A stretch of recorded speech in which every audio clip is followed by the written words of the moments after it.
He gave our anniversary orchard to his mistress and told me not to come to the gala. Then she got pregnant, and his mother begged me to step aside. I walked away. Later the investors left. His mother begged. His empire collapsed. Then he handed me back the land with a note. It always belonged to you. I was sipping my morning tea when I saw it. The photo was artfully composed. Soft lighting. A clever angle. A dainty gift box with its lid slightly ajar, revealing 2 perfectly ripe lychees inside, glossy, fresh, like they'd been picked that morning. But it wasn't the fruit that made me choke on my Earl Grey. It was the reflection. In the glass wall behind the smiling girl holding the box stood a man. Tall, sharp-jawed, wearing the pale blue shirt I'd picked out just last week. The one that matched his eyes and my foolish hope. Logan Carter. My husband. I stared at the image, blood draining from my face. My thumb trembled as I tapped the screen, enlarging the photo until the pixels bled into one another. There was no mistaking it. The comments were already flooding in. Wow, lucky you. Those lychees are from Mrs. Carter's orchard, right? They're so rare. I only tasted one once during last year's Carter Gala. He really bought them for you? I'm dying from envy right now. Then came the reply that seared itself into my memory. Thanks to the VP for the lovely gift. With a man like this, I'll follow him for life. Red heart. Vanessa Lynn. I put the cup down before I shattered it. Vanessa Lynn. Logan's new assistant. Fresh out of college. Eager. Naive. Or perhaps not so naive at all. A few months ago she was introduced to me at the office Christmas party. Nervous, all bows and trembling smiles. Thought she was sweet. Ordinary. Now she had my orchard fruit in her hand and my husband in her reflection. I didn't scream. Didn't cry. I simply stood, walked to my home office and dialed the manager of our lychee estate. Mrs. Bennett? He answered, cheerful as ever. Is something wrong? My voice was like ice. Notify all staff. Starting next year, the lychee employee benefit is cancelled. There was a pause. All of it, ma'am? Every tree in the Carter orchard, including the rare hanging green, is to be listed for sale starting tomorrow. Every single fruit-bearing asset is to be liquidated. He stammered, confused. But ma'am, the hanging green, that's Mr. Carter's pride and joy. He planted it himself for your anniversary. It has sentimental. I cut him off. It had meaning, I said flatly, until he decided to hand it over to someone else. He tried to say something, but I was already walking down the hall. In our kitchen fruit bowls sat 2 hanging green lychees Logan had brought home a few nights ago. Had a good harvest this season, he'd said, setting them down like a proud farmer. I picked them up and tossed them into the trash. Then I took a photo. The pale green fruit, bruised and buried in a pile of coffee grounds and eggshells. I posted it with a single caption. Something tainted belongs in the garbage. Let him see it. Let her see it. By evening Logan came home. I was curled up on the living room couch, book in hand, pretending to read. He walked in like nothing had happened, set his briefcase down and let out a soft sigh. Claire, he said, voice gentle. Why are you upset again? It's just a young girl showing off. You're overreacting. I didn't look up. He walked over and leaned down to kiss me. The scent of floral perfume clung to him, not mine. My stomach turned. You're being ridiculous, he murmured. People will talk if you act like this. Think about my image, your own reputation. Is it really worth it? Then without warning he turned to the hallway and called, Come in. My spine went rigid. Vanessa stepped through the door like a schoolgirl summoned to the principal's office. She clutched a tiny gift box, the same one from the post. Her eyes were red. She looked fragile, broken. Perfectly rehearsed. I'm sorry, Mrs. Bennett, she whispered. The VP missed the company lychee shipment because of me. He said I did well on the Henderson account, so he asked what I wanted. He sniffled. I only mentioned I'd never tried the hanging green before. I didn't think he'd actually get them. I didn't know they were so expensive. I'm sorry. I shouldn't have posted that photo. I didn't mean to upset you. She held out the gift box with trembling hands. I brought them back. I was presumptuous. I really am sorry. If I weren't the one being publicly humiliated, I might have felt bad for her. But I was Claire Bennett, Logan's wife. The woman he promised everything to. I let out a cold laugh. Tens of thousands of dollars for a small reward? I asked. Just curious, did everyone on the project get lychees? Or just you? Vanessa turned pale. She looked at Logan. He rubbed his forehead and waved his hand. You can go now, Vanessa. Then he turned to me. Claire, he said with forced calm. Emily is an orphan. She worked hard to get here. She's young, excited. You know how these fresh grads are, they want to show off. It's harmless. And I even brought her to apologize in person. What else do you want? I want my husband back, I said simply. His smile faltered. Don't be dramatic. I'm not, I said. But you've become the most predictable man alive. He looked away annoyed. I spent the entire ride home consoling a secretary who cried over nothing, he muttered. I thought something serious had happened. But this is petty. He had changed his shirt, but the perfume lingered. Ryan Foster, no Logan Carter, had finally done the most cliché thing in the book. He cheated. He kissed me on the forehead later like nothing had happened. Got in the shower. Climbed into bed. And wrapped his arms around me. Don't be mad anymore, he murmured. I stayed silent. After a few minutes I spoke softly. What if I asked you to transfer Vanessa? He stiffened behind me. What if I said I don't like her around you? He let go. You're being irrational, he said coldly. I thought you were above this kind of jealousy. He left the room and slammed the door to his study. I buried myself under the blanket. The warmth did nothing to ease the cold in my chest. Tears rolled down my cheeks. Silent. Angry. Full of disbelief. We used to be the power couple of Ocean City. Now we were just another joke with expensive clothes and matching lies. I didn't sleep well that night. Tossed and turned. My mind wouldn't stop replaying the image of her fingers around those lychees. Sometime past midnight, I rose and wandered to the study. The light was still on. His voice floated through the door. Vanessa, she's my wife, Logan was saying. I have to show her some respect. I froze. I told you I'll give you anything you want. Anything, except the title. There was a pause. Then her voice. Soft. Fragile. On speaker. But I love you, she said. I want to be with you every day. I want people to know I'm yours. Logan chuckled. I'll surprise you tomorrow, he promised. Be good. Be my sweet girl. I love how obedient you are. I didn't cry then. I walked back to the bedroom. Pulled the blanket over my face. And for the first time in 10 years of marriage, I sobbed like a woman who'd been burned clean through the heart. By morning, the storm behind my eyes had settled into a sharp, silent resolve.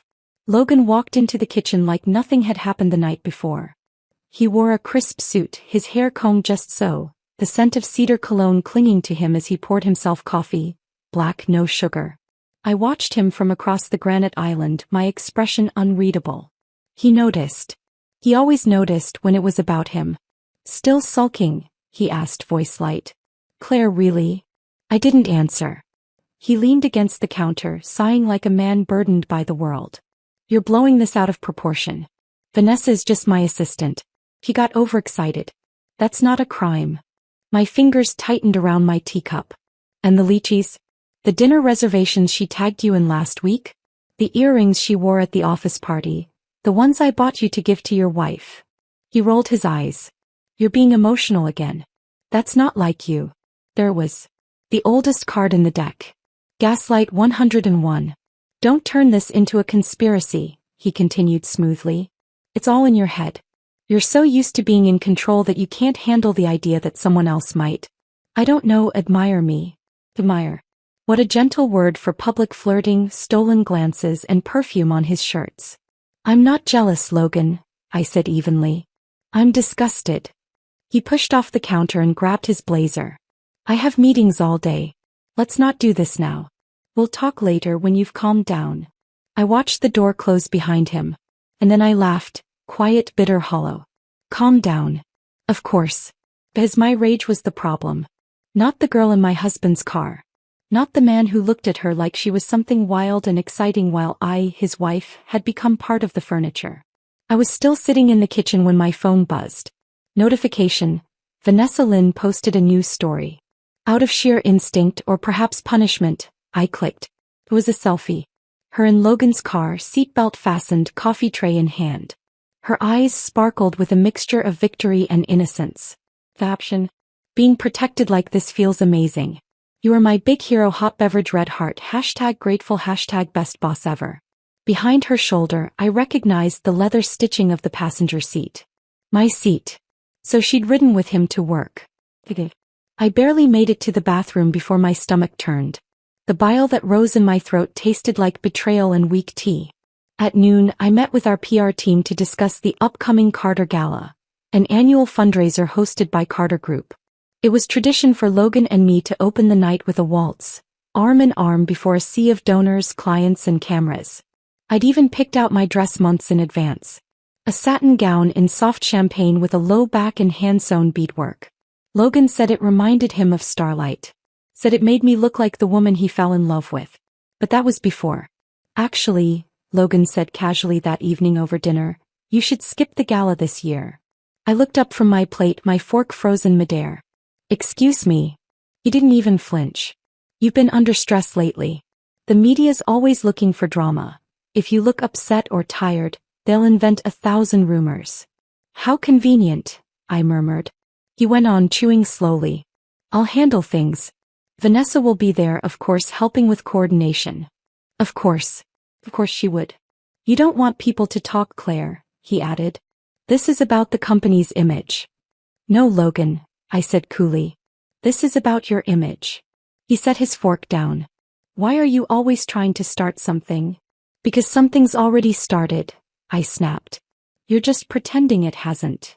A flicker of guilt, maybe even fear, passed through his eyes. But he recovered quickly, schooling his face into calm dismissal. I'm going to bed early, he said, standing up. I have a long day tomorrow. I didn't say goodnight. I waited until he'd gone upstairs before pulling my laptop onto the table. One click and I was scrolling through event directories and contact lists. My fingers moved with the kind of speed only rage can give. 10 minutes later I sent a message. To Christopher Hale. Subject: are you free this Saturday night? Dress code: formal. I'll send you a tie. Bring that charming smirk of yours. See. Christopher Hale was an old friend. A venture capitalist. Single. Witty. And most importantly, handsome enough to make Logan Carter grind his teeth. He responded in 5 minutes flat. Wouldn't miss it. Should I practice my ballroom turns? I smiled for the first time all day. Friday passed in a blur of appointments and silence. Logan barely looked at me when he left for work. Vanessa stopped posting her usual stream of selfies. Probably too busy rehearsing for her debut as the unofficial Mrs. Carter. That evening I pulled my gown from the back of the closet. I tried it on expecting to feel sadness. Instead I felt invincible. The fabric hugged my body like it remembered what it was made for. Glory. And I wasn't some bitter housewife clinging to a collapsing marriage. I was Claire Bennett. Born of power. Raised for elegance. And forged in fire. Saturday came with storm clouds gathering low on the horizon. I arrived at the Carter Gala 15 minutes late on purpose. Christopher met me outside the grand ballroom. He offered his arm with a grin. Shall we make some headlines? I smiled. Let's. The moment we walked through the glass doors, the atmosphere shifted. Heads turned. Cameras flashed. Logan, standing on stage mid-speech, faltered just for a breath. Vanessa, standing just behind him in a demure silver dress, blinked like she'd seen a ghost. I leaned closer to Christopher. Let's give them something to talk about. He dipped his head and whispered back, with pleasure. As Logan concluded his opening remarks, applause echoed through the ballroom. He stepped down assuming Vanessa would join him for the traditional first dance. But then he saw me, wrapped in another man's arm, laughing, alive. And suddenly he was furious. He stormed through the crowd and reached me in seconds. What the hell are you doing? He hissed, grabbing my arm. Didn't I tell you to stay home? I turned to him slowly, deliberately. I assumed you needed a partner tonight. Since you brought your assistant, I brought someone too. His jaw clenched. Vanessa hovered just behind him, her eyes wide. Mrs. Bennett, please don't misunderstand. Misunderstand? I said with mock sweetness. You posted, what was it? Being protected like this feels amazing. Vanessa, sweetheart, next time you ride in someone else's seat, maybe don't take a picture. Logan stepped forward, shielding Vanessa. Claire, enough. Oh, you want enough? I laughed. Then you'll love what's coming next. He lowered his voice. People are watching. Yes, I said. Let them. And with that I walked past him, head held high, dress sweeping the floor like a queen's train. The first whispers started before I reached the center of the ballroom. By the time I accepted Christopher's hand for the opening dance, I wasn't the betrayed wife anymore. I was the woman they would never forget. The room dimmed as the music shifted, cued perfectly for the first dance. Always the Carter's spotlight tradition. Normally, this was when Logan would take my hand in front of the city's elite, a symbol of unity and power. But not this time. Because tonight Logan Carter extended his hand to Vanessa Lynn. The crowd murmured as she stepped forward from the shadows, shimmering in a silver designer gown that clung to her like a desperate secret. Her smile was soft, her steps delicate, but her eyes searched the room with hungry pride. They hadn't seen me yet. They hadn't seen the real wife. I waited, holding my breath just long enough to watch them walk across the polished floor together. Arm in arm. The golden boy and the shadow he let stand in my place. Let the crowd see them first. Let them whisper. Then I arrived. Christopher and I entered like a storm, subtle but seismic. My champagne gown caught the chandelier light, throwing a glittering reflection across the marble floor. His tailored tuxedo matched the poise in his smile as he held me close, eyes scanning the audience with the confidence of someone who knew exactly why he was here. The whispers turned into gasps. Is that Claire Bennett? With Christopher Hale? I thought she wasn't attending. Logan looked up mid-spin and saw me. And for the first time since this mess began, he lost his composure. His fingers faltered on Vanessa's waist. His jaw tightened, expression morphing into something raw. Shock, anger, panic, layered over each other like cracked paint. Vanessa turned to see what had rattled him and froze. She stopped mid-step, nearly stumbling on the hem of her gown as her eyes locked onto mine. The smile slipped from her lips, replaced by something fragile and fleeting. Panic. I kept walking. Slow, deliberate steps. Christopher adjusted his pace, matching me like a trained partner.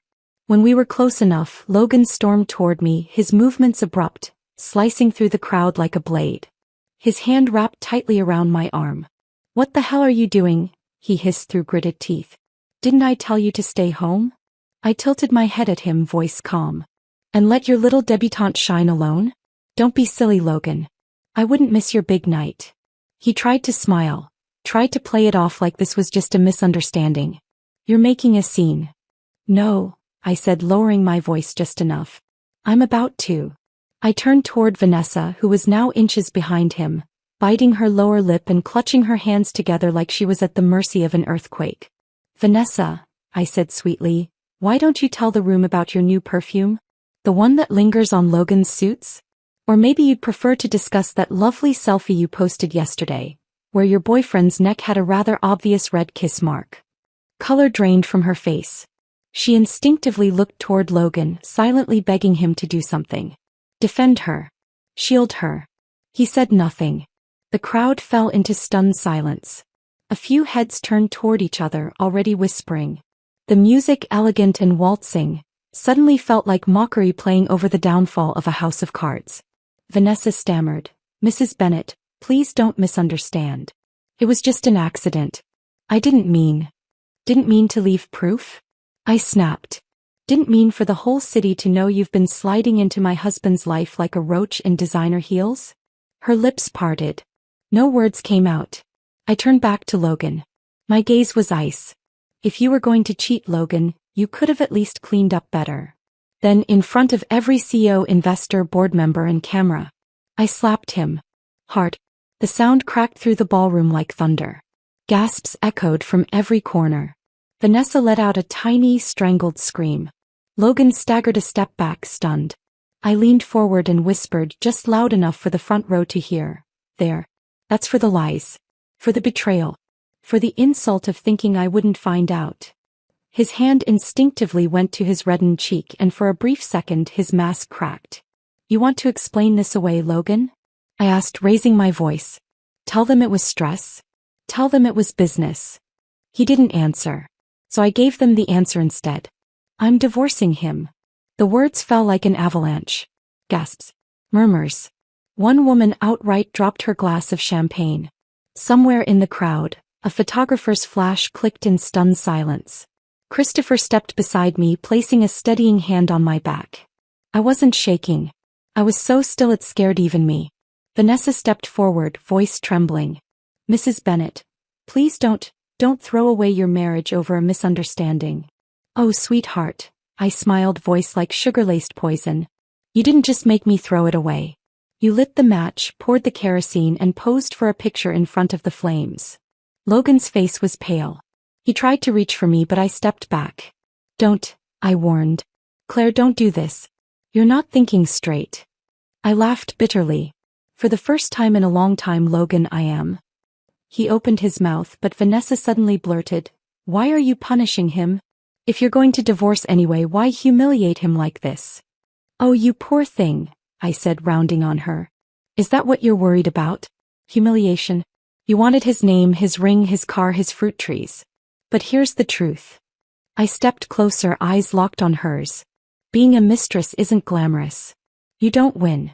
You crawl. You're the footnote, not the headline. You're the apology he'll never make. You're the excuse he'll regret. She blinked fast, her facade cracking with every syllable. And then I added the final blow. You wanted to replace me? You'll have to wait one more month for the divorce decree. But congratulations, Vanessa. I turned toward the silent room. Let the whole world see the VP and his assistant, cheating, lying, and collapsing under the weight of their own ego. I looked back at Logan one last time. You chose her, Logan. And now the world knows exactly what you gave up. Then I walked away, my heels clicking on marble like gunshots.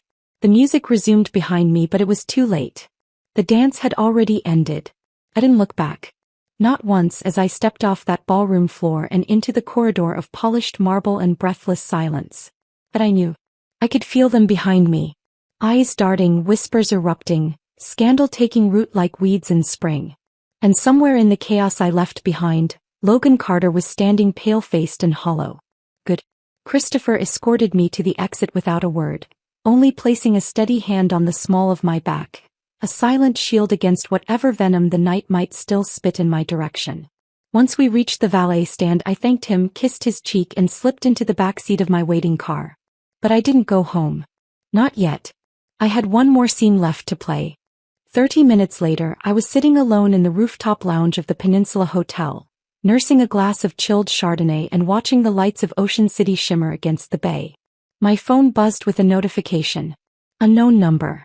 Claire, where are you? We need to talk. Please. One last time. I'll come to you. I didn't answer. I didn't need to. He was already there. I watched his reflection in the glass as Logan approached, breath uneven, hair tousled, tie askew. He looked like a man who'd run up every step between regret and ruin. Claire, he said, voice low. What happened tonight? It wasn't what it looked like. I didn't even turn around. Which part? The part where you danced with her? The part where you let me walk in alone to our gala? Or the part where you let her post kiss marks online like a trophy? He exhaled, frustrated. You're blowing this out of proportion. Vanessa, she doesn't mean anything. It was just a fling. I offered, finally turning to look at him. His face flinched. I didn't say that. Not yet. I pulled out my phone, opened a folder I had prepared, and held it up. Image after image scrolled across the screen. Vanessa in Logan's car. Vanessa wearing the cufflinks I gave him last Christmas. Vanessa's selfie taken from his office desk, captioned, "My favorite place in the world." He reached out to grab the phone. I pulled it back. She blocked you from seeing these, didn't she? I said coolly. Everything here was curated for one audience. Me. He sat down across from me, face drained. Claire, I was stupid. I liked how she looked at me like I could do no wrong. It felt good. After everything, the arguments, the pressure, she made me feel new. I cut in. Untouched. Safe from accountability. He swallowed. She was grateful, he whispered. That's all. I let it get to my head. I stared at him for a long, silent beat. Then said softly, she wasn't just grateful, Logan. She was in love. And you encouraged it. I never said I loved her. But he stopped mid-sentence because a voice cut him off. I did. We both turned. Vanessa stood at the entrance of the lounge, still in her silver gown, mascara streaked down her cheeks, hair tangled by humidity and humiliation. "I did love you," she said, her voice cracking as she walked toward us. "You told me you'd leave her. You told me once the Carter name didn't need the Bennett money anymore, you'd divorce Claire." I froze. Logan's mouth opened then closed. His face had gone a sickening shade of white. Vanessa pressed forward.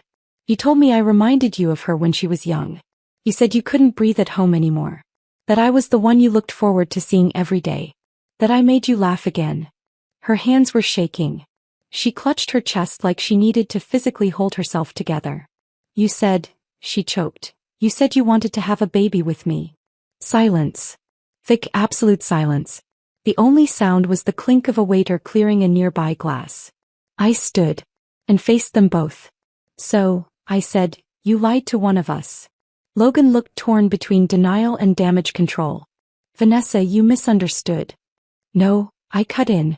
"She didn't. You did what men like you always do. You liked the thrill. The fantasy.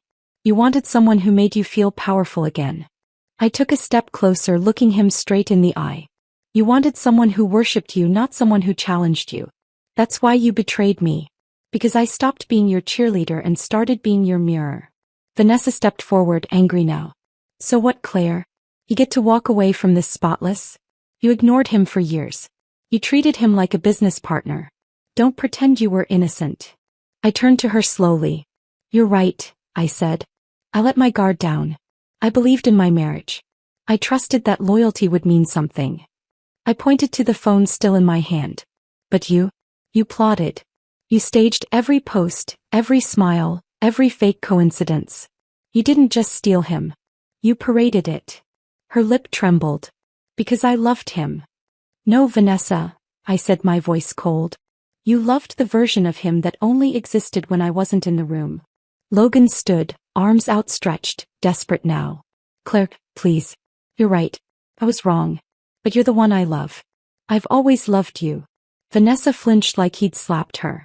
"You called me a fling," she whispered. "I didn't mean it like that." "Yes, you did," she said, stepping back. Her voice grew louder.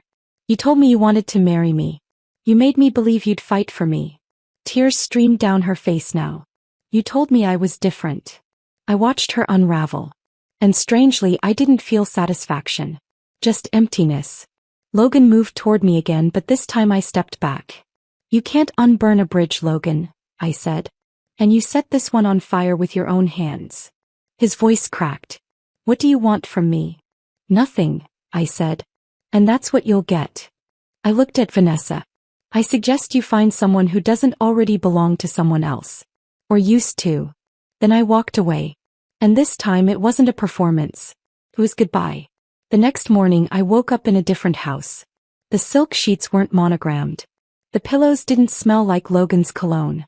There was no view of the skyline from the floor-to-ceiling windows. Just sun filtering through gauzy curtains and the soft creak of wood floors in a quiet home I hadn't visited in years. My mother's old lake house. I'd called the caretaker the night before. "Open it up," I'd said. "Air it out. I'm moving in for a while." I didn't take much with me. A few bags. Some important files. Jamie, my assistant, had handled most of it without questions. She only looked at me once, her eyes soft with something like mourning. "You sure you don't want to wait?" she asked gently. I smiled through the ache in my chest. I waited 10 years.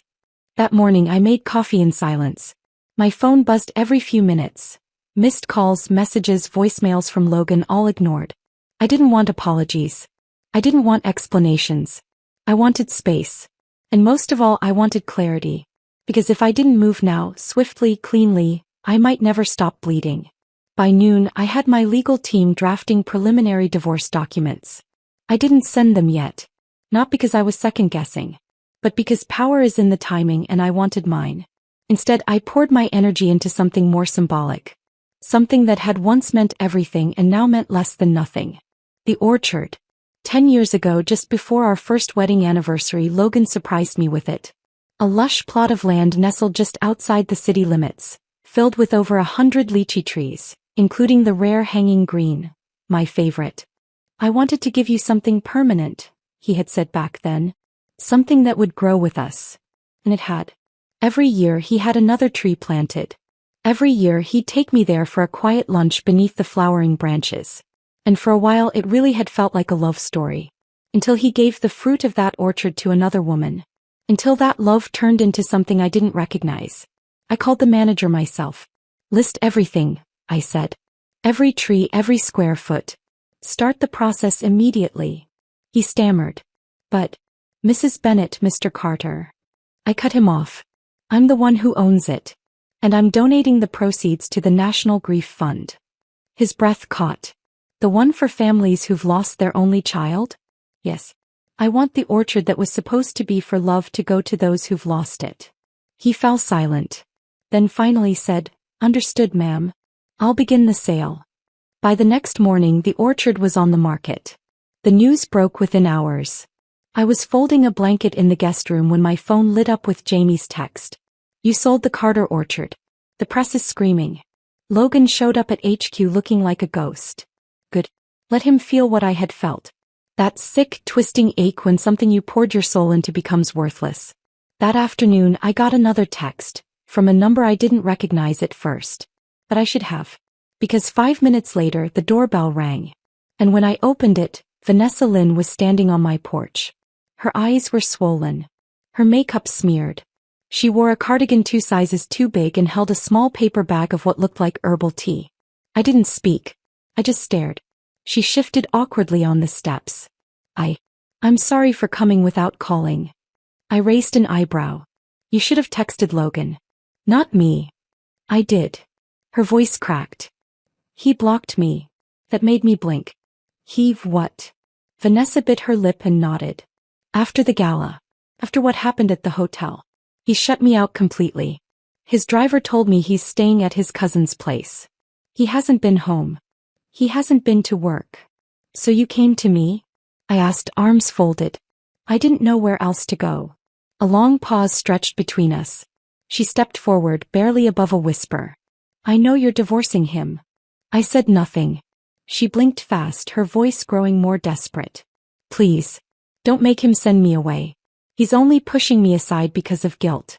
He still loves me. I know it. I let out a quiet, hollow laugh. You really don't get it, do you?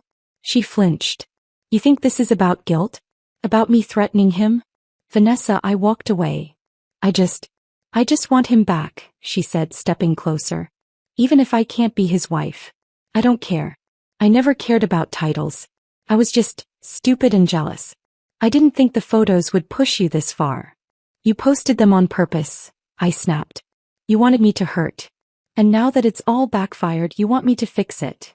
I want to stay in his life, she whispered. Please. I love him. I looked at her for a long time, then stepped aside.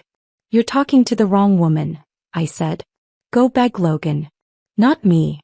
Her face crumpled, but I was already shutting the door. And as it clicked shut between us, a memory surfaced. The first time I ever visited that orchard, Logan had picked a fruit off a tree and handed it to me, eyes sparkling. Everything I have, he'd said, I want to grow with you. Now that orchard belonged to someone else. The money would help strangers. The trees would fruit under a new name. And I would grow alone. And I was fine with that. 3 days passed in silence. Logan hadn't called. I hadn't sent the divorce papers. The city was abuzz with whispers, but I didn't bother reading the headlines. I had work. A future to build. And more importantly, a past to sever, cleanly without regret. I thought I had heard the last of Vanessa Lynn. But chaos doesn't knock gently. It explodes. It was late afternoon and I was sitting in the sunroom of the lake house, laptop open, reviewing expansion plans for Bennett Medical's new Women's Wellness Center. The only sound was the occasional bird call, until the unmistakable screech of tires shattered the quiet. I walked to the front door and opened it just in time to see Vanessa stumble out of a cab. She didn't wait for an invitation. She stormed up the steps, tears already streaking down her face, one hand gripping her phone, the other clutching her stomach. He's sending me away, she sobbed. I didn't flinch. Good, I said. Maybe somewhere without Wi-Fi. Her mouth trembled, but she didn't back down. Claire, please. I didn't want to do this like this, but I have no choice. I'm pregnant. The words hung in the air, sharp and impossible. Pregnant? The silence between us was suffocating. She saw my face and rushed to explain. It's Logan's. I swear. I didn't plan it, but it happened. And then, as if fate were scripting the moment herself, another voice rang out. What did you just say? We both turned.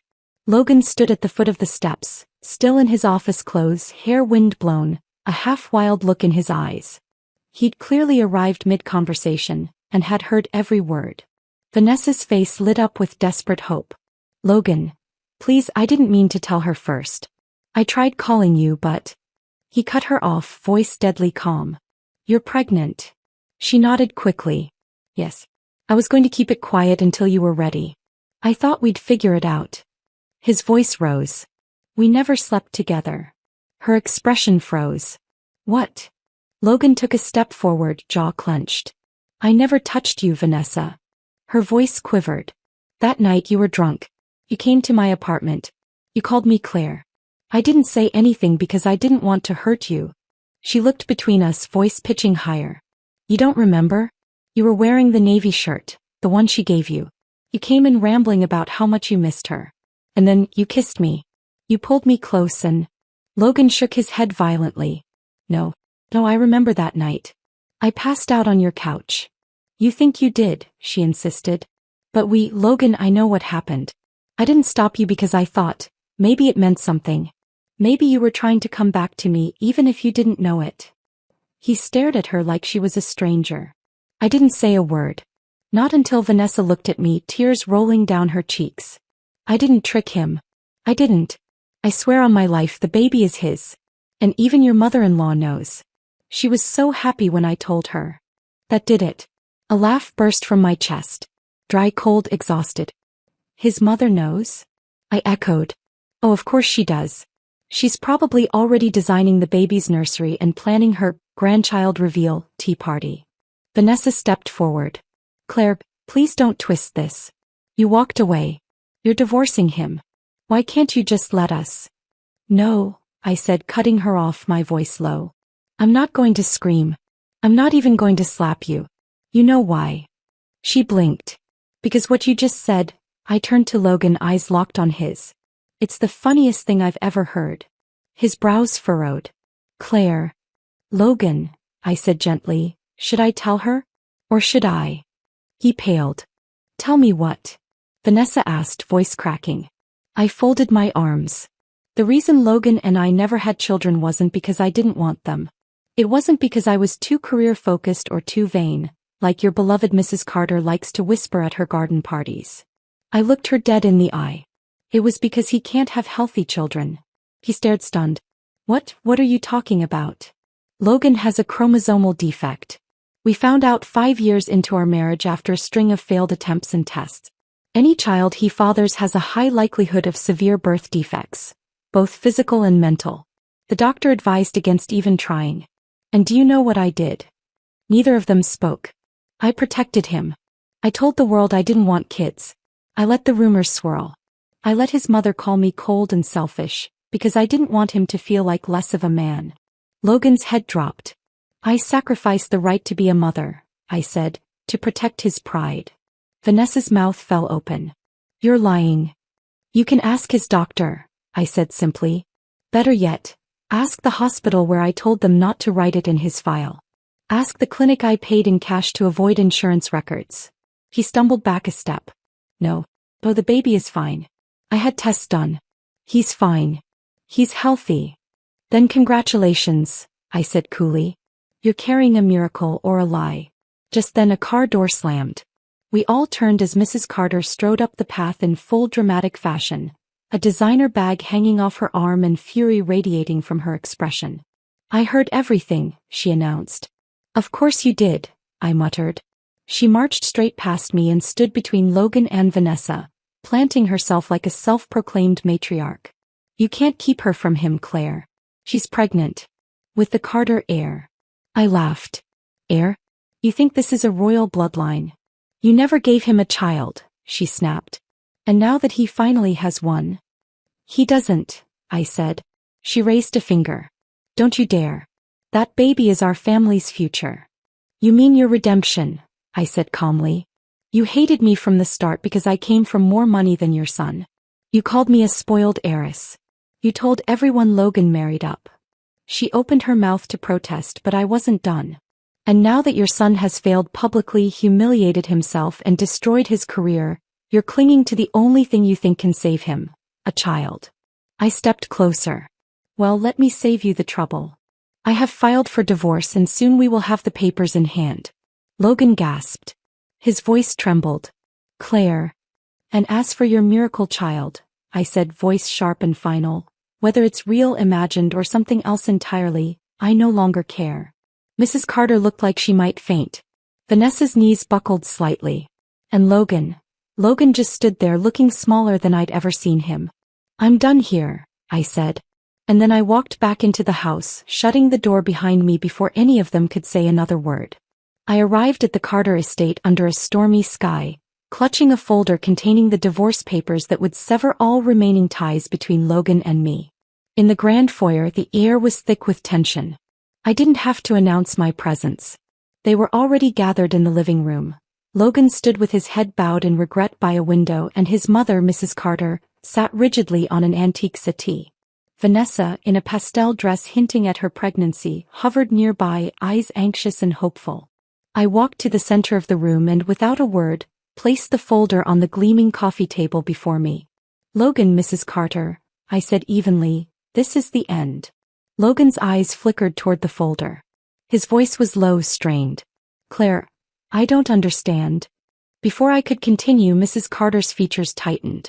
You dare come here and do this? She spat. After all the disgrace you've brought on our family? I met her glare with calm resolve. I'm not here to rehash the past. I'm here to finalize things. The papers are ready for your son to sign. It's the only way we all move on. For a long moment, silence reigned. Then Mrs. Carter stood abruptly. Her voice, sharp and commanding, broke the quiet. Logan, you will sign these papers, and you will marry Vanessa. She leaned forward, her eyes burning with fury and determination. Our family's honor is at stake. You must choose the woman who can give you the future. A child, a legacy, and not cling to the ghosts of what once was. Logan's face went pale. Mother, Before he could protest further, Mrs. Carter produced a small, gleaming knife from her handbag. She held it not aggressively against anyone but positioned it so that her next words carried weight. If you do not sign, if you refuse to set aside your pride for the sake of our family's name and your future, then I swear, I will take my own life right here in front of everyone, she declared, her voice trembling but resolute. You will sign these papers, Logan, and you will marry Vanessa, no matter what. For a heartbeat, time stopped. The severity in her eyes and the knife's silent promise of self-destruction made it painfully clear she was not bluffing. The pressure in the room was suffocating. Logan's resolve crumbled under the weight of guilt and fear, not just for himself but for the woman he'd once called his mother. Logan's hand shook as he reached for a pen. I'll sign, he murmured, voice cracking. Just please, don't hurt yourself. Mrs. Carter's features softened almost imperceptibly as she slowly lowered the knife, her hand still trembling. The knife remained on the table as a symbol of her desperate demand, a final ultimatum that Logan could not ignore. With a trembling hand that spoke of overwhelming guilt and remorse, Logan signed the divorce papers. Each stroke of his pen was a heavy, irreversible goodbye, a concession that he had allowed the man he once was to be devoured by his own mistakes. I watched him for a long moment, my heart hardened and resolute. My eyes briefly met Logan's, but I didn't offer any solace or apology. I simply watched as he submitted to the fate his choices had wrought. Without waiting for further words, I picked up my folder once more, closed it firmly and turned to leave. The weight of the moment clung to me, yet I stepped away with purposeful detachment. Before I reached the door, Vanessa's soft, pleading voice reached me from behind. Claire, wait, please. Do you really not care? But I did not turn around. I walked out of the front door and down the corridor with measured steps.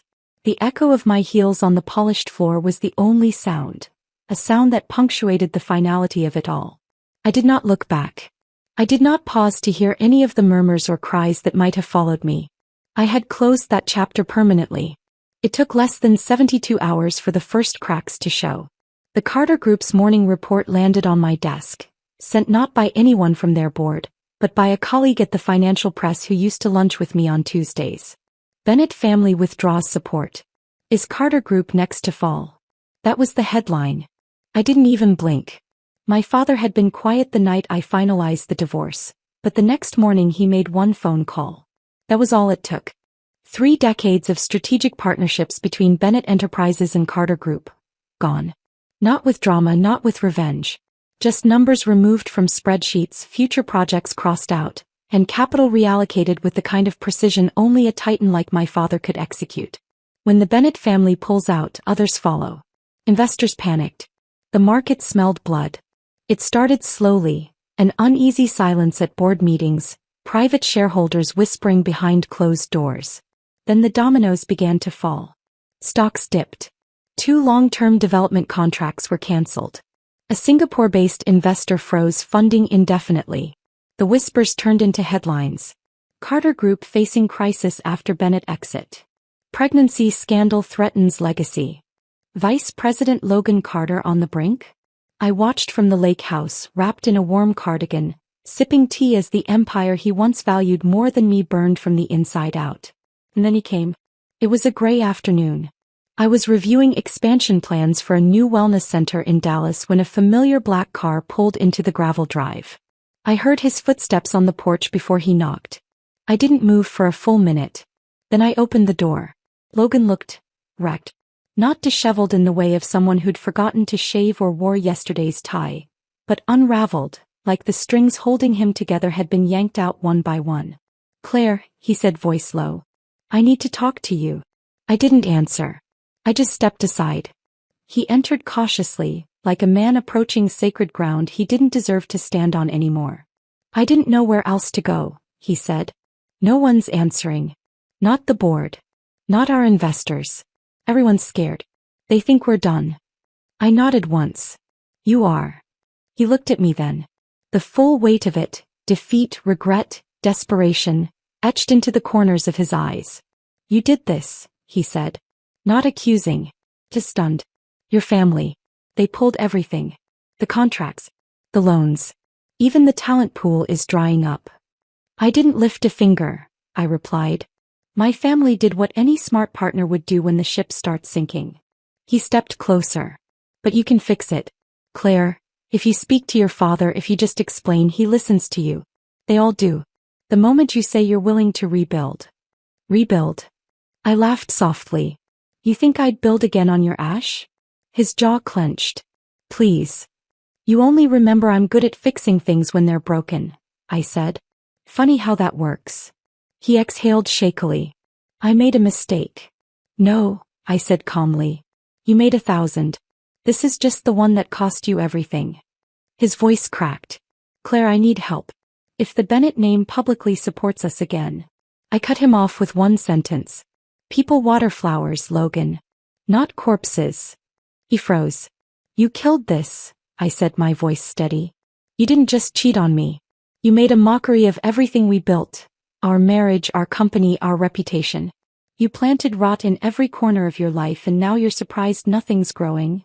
"I didn't think it would all fall apart," he whispered. "No one ever does," I replied. "But the truth is, Logan, you weren't the victim. You were the architect." He stepped back, his face pale. I walked past him, opened the door. "This was your last visit," I said. "There's nothing left here for you." He didn't argue. He just walked out, shoulders hunched like the weight of everything he once held finally crushed him. As the car drove away, I stared after it, not with pain, not with satisfaction, just peace. I had spent years propping up a man who mistook my support for entitlement. Never again. They vanished like cowards. One morning, Logan's mother and Vanessa were simply gone. No press release, no social announcement. They fled the city while Logan's empire crumbled, retreating to a remote village buried deep in the mountains, where Mrs. Carter's superstitions could finally take root in peace. The tabloids whispered that it was for privacy and spiritual protection. The truth? Mrs. Carter was grasping at straws, desperate to rewrite fate. She had brought Vanessa there to give birth under the guidance of an old village priestess. The baby, according to the woman's readings, would be born under an auspicious moon. It would be strong, male, and destined to restore the Carter family's broken fortune. They clung to that idea like it was gospel. I heard the details later, pieced together from a combination of hospital records, whispers, and Logan's broken voice. They gave Vanessa blessing water every morning, boiled herbs soaked in crude mysticism. No vitamins. No real prenatal care. They kept her far from hospitals, far from sanity. Her phone was confiscated. Her food monitored.